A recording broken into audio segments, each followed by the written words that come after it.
Oh, hello, I'm James Henry, and it's time for our weekly opportunity to do sacred reading or Lectio Divina.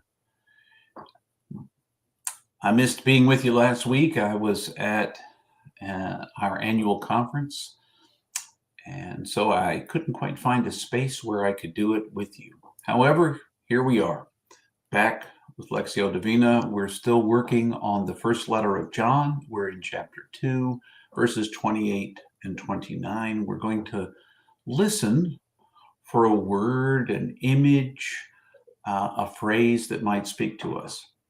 Now, some of you might be wondering, what happens if I don't hear a phrase or get an image or a word that seems to speak to me?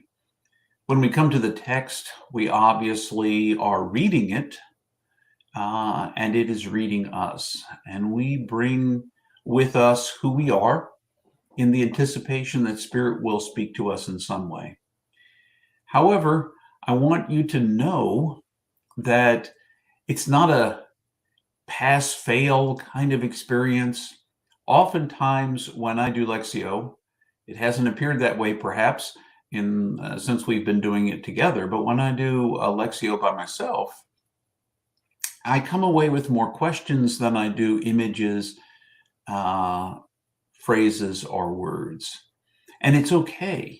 In fact, the second piece of the process of Lectio Divina, not that you have to have all the pieces, but the second piece is really asking questions of the text. And sometimes we walk away from the text with more questions than we have a clear image of what we were meant to do. And questions are a good thing.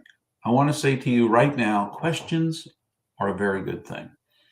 I think that if you are absolutely certain you have all that you need to know about the divine, you probably don't, and neither do I, and neither does anybody else living or dead.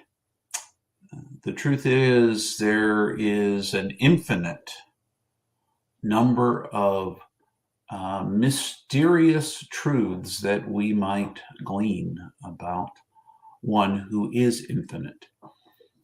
Scripture and sacred reading and sacred texts give us a glimpse, and those glimpses can be helpful. So if you walk away with a question or without anything really at all, but the opportunity to ponder the text, maybe come back to it later, come back to it tomorrow, read it aloud to yourself 2 or 3 times and let it speak, and maybe it'll speak the next time and maybe it won't. Don't get bogged down in that.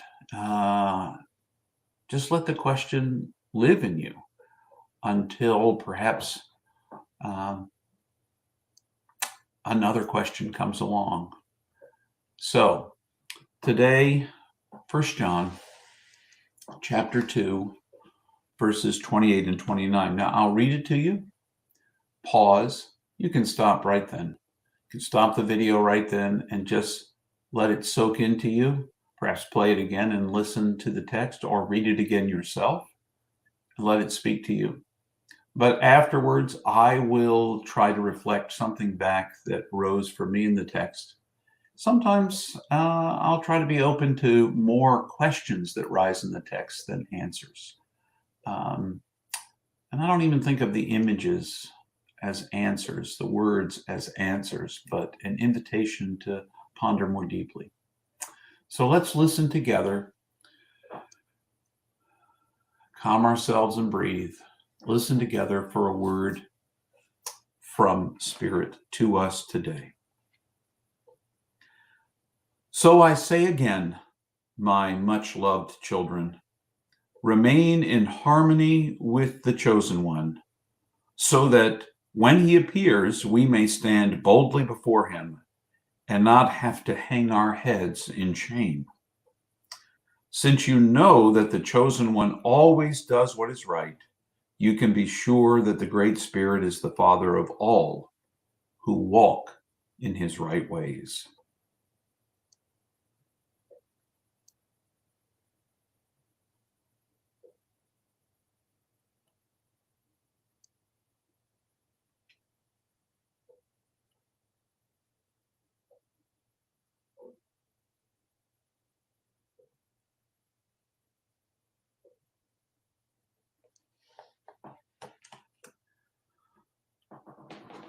Several words stood out to me today.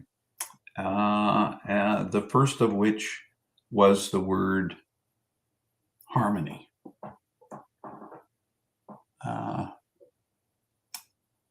Harmony.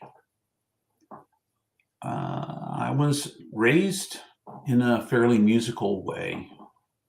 Loved to sing, played the trombone in the band from 6th grade, 5th grade on. And when you listen to music, you can feel when it is in harmony and when it resonates, when the flow is even and speaks to us. And there's also a sense of what it is to be dissonant. Seems like when I walk around in the world today, there's a lot of dissonance. And I can't be responsible for all the dissonance out there. I can only be responsible to the way the text ends, which is to walk in God's right ways.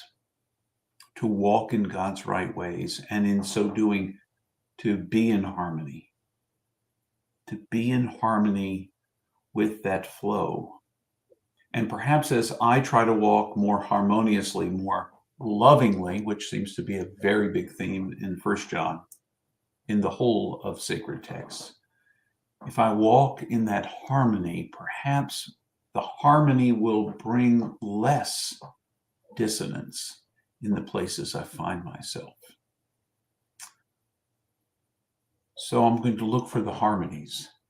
I'm going to listen closely with the ears of my heart for the harmonies that life might offer to me as I do my best to walk in that path, not only by myself, but with others who are also trying to walk in the path, to learn from them and perhaps to walk in harmony with them as well. Seems like to me that's one of the most beautiful things we're called to do, is to walk in harmony in the right paths of this infinite, loving, divine being that we call God. And so, my friends, remember that you are infinitely precious and unconditionally loved for the gift that you are right now.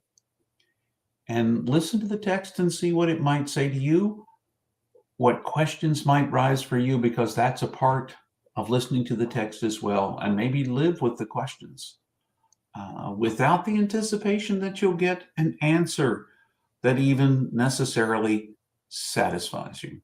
So until the next time we do Lectio together, I wish you all the best.